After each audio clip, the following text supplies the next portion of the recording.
প্রিয় ছাত্রছাত্রীরা, নিসিংহদেব YouTube study সেন্টারের পক্ষ থেকে তোমাদের অভিনন্দন জানাচ্ছি। আজকে ক্লাস 9-এর জীবন বিজ্ঞান সাজেশন নিয়ে আলোচনা করছি।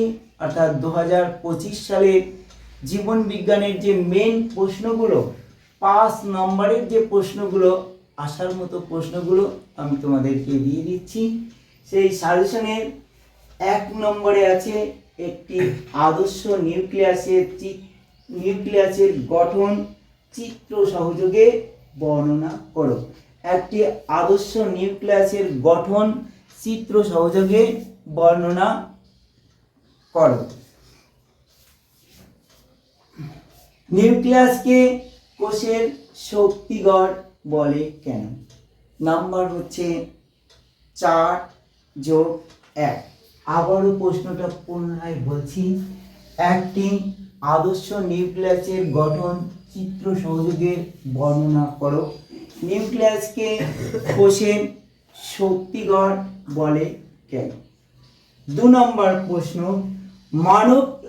মানব হৃৎপিণ্ডের লম্বচ্ছেদের চিত্র অঙ্কন করে বিভিন্ন অংশ চিহ্নিত করো। মানব হৃৎপিণ্ডের চিত্র অঙ্কন করে বিভিন্ন অংশ চিহ্নিত করো। এটাতেও তোমার থাকবে 5 নাম্বার। 3 নম্বর প্রশ্ন, একটি আদর্শ নেফ্রনের চিত্র অঙ্কন করো। একটি আদর্শ নেফ্রনের চিত্র অঙ্কন করো। 4 নম্বর, মানব দেহের পৌষ্টিকতন্ত্রের চিহ্নিত চিত্র অঙ্কন করো। মানব দেহের পৌষ্টিকতন্ত্রের চিহ্নিত চিত্র অঙ্কন করো। জীব বৈচিত্র্য বলতে কি বুঝো? 5 নম্বর প্রশ্নটা, জীব বৈচিত্র্য বলতে কি বুঝো? আধুনিক জীববিদ্যার 3টি ব্যবহারিক প্রয়োগ সংক্ষেপে উল্লেখ করো। এটার মান 2+3। রক্ততঞ্চন কাকে বলে? 6 নম্বর প্রশ্ন, রক্ততঞ্চন কাকে বলে? রক্ততঞ্চন পদ্ধতি সংক্ষেপে আলোচনা করো। রক্ততঞ্চন পদ্ধতি সংক্ষেপে আলোচনা করো।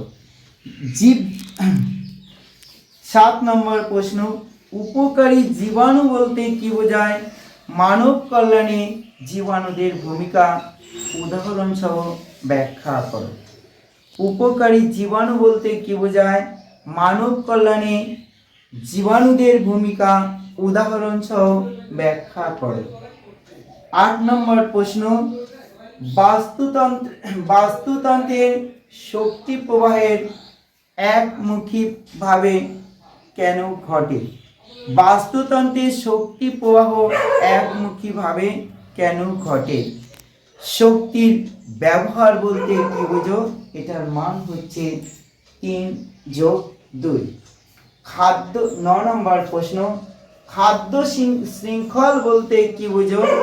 বিভিন্ন প্রকার খাদ্য শৃঙ্খলগুলির উপযুক্ত উদাহরণ সহ আলোচনা করো। এটার মান 2+3। 10 নম্বর প্রশ্ন হচ্ছে,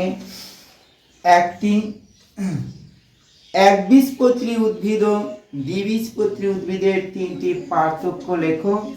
রাজ্য মোলাস্কা এর 2টি বৈশিষ্ট্য লেখো। একবীজপত্রী উদ্ভিদ এবং দ্বিবীজপত্রী উদ্ভিদের 3টি পার্থক্য লেখো।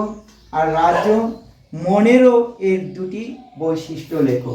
3+2। এই হচ্ছে 10টি প্রশ্ন তোমাদেরকে আজকে পার্ট 1-এ দিলাম। এই 10টি প্রশ্নের মধ্যে 1 নম্বরে যে আছে, একটি আদর্শ নিউক্লিয়াসের চিত্র সহযোগে বর্ণনা করো। নিউক্লিয়াসকে কোষের শক্তিগড় বলে কেন? এটা মোস্ট ইম্পর্টেন্ট। আর মানব হৃৎপিণ্ডের লম্বচ্ছেদ অঙ্কন করে বিভিন্ন অংশ চিহ্নিত করো, এটাও। আর একটি আদর্শ নেফ্রনের চিত্র অঙ্কন করো। আর মানব দেহের পৌষ্টিকতন্ত্রের চিহ্নিত চিত্র অঙ্কন করো। এই যে 4টি প্রশ্ন আছে, এই 4টি প্রশ্নের মধ্য থেকে 2টি প্রশ্ন তোমাদেরকে আসবে, 1টি প্রশ্ন তোমাদের করতে হবে। এই চিত্র 4টি তোমরা খুব যত্ন সহকারে প্র্যাকটিস করবে।